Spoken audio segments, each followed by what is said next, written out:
Toads and Diamonds. There was once upon a time a widow who had 2 daughters. The eldest was so much like her in the face and humor that whoever looked upon the daughter saw the mother. They were both so disagreeable and so proud that there was no living with them. The youngest, who was the very picture of her father for courtesy and sweetness of temper, was withal one of the most beautiful girls ever seen. As people naturally love their own likeness, this mother even doted on her eldest daughter and at the same time had a horrible aversion for the youngest. She made her eat in the kitchen and work continually. Among other things, this poor child was forced twice a day to draw water above 1.5 miles off the house and bring home a pitcher full of it. One day, as she was at this fountain, there came to her a poor woman who begged of her to let her drink.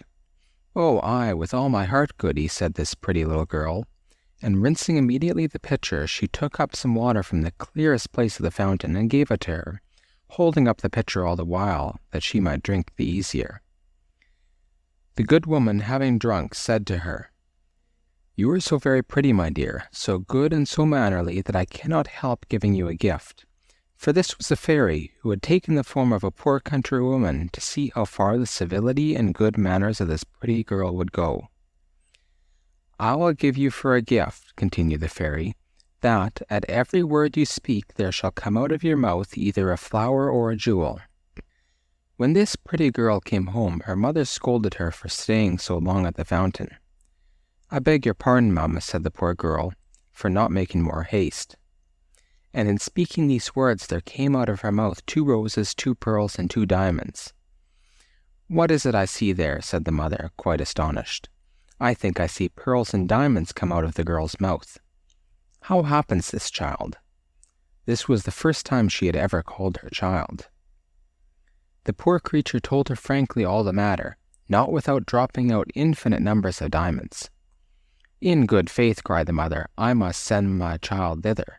Come hither, family. Look what comes out of thy sister's mouth when she speaks. Wouldst not thou be glad, my dear, to have the same gift given to thee? Thou hast nothing else to do but to go and draw water out of the fountain, and when a certain poor woman asks you to let her drink, to give it to her very civilly." "It will be a very fine sight indeed," said this ill-bred minx, "to see me go draw water." "You shall go, hussy," said the mother, "and this minute." So away she went, but grumbling all the way, taking with her the best silver tankard in the house. She was no sooner at the fountain than she saw coming out of the wood a lady most gloriously dressed, who came up to her and asked to drink. This was, you must know, the very fairy who appeared to her sister, but now had taken the air and dress of a princess, to see how far this girl's rudeness would go. "Am I come hither," said the proud, saucy one, "to serve you with water, pray? I suppose the silver tankard was brought purely for your ladyship, was it? However, you may drink out of it, if you have a fancy." "You are not over and above mannerly," answered the fairy, without putting herself in a passion. "Well then, since you have so little breeding, and are also so disobliging, I give for you a gift that at every word you speak there shall come out of your mouth a snake or a toad." So soon as her mother saw her coming, she cried out, "Well, daughter?" "Well, mother," answered the pert hussy, throwing out of her mouth 2 vipers and 2 toads. "Oh, mercy," cried the mother, "what is it I see? Oh, it is that wretch her sister who has occasioned all this, but she shall pay for it." And immediately she ran to beat her. The poor child fled away from her and went to hide herself in the forest, but not far from thence. The king's son, then on his return from hunting, met her, and seeing her so very pretty, asked her what she did there alone and why she cried. "Alas, sir, my mamma has turned me out of doors."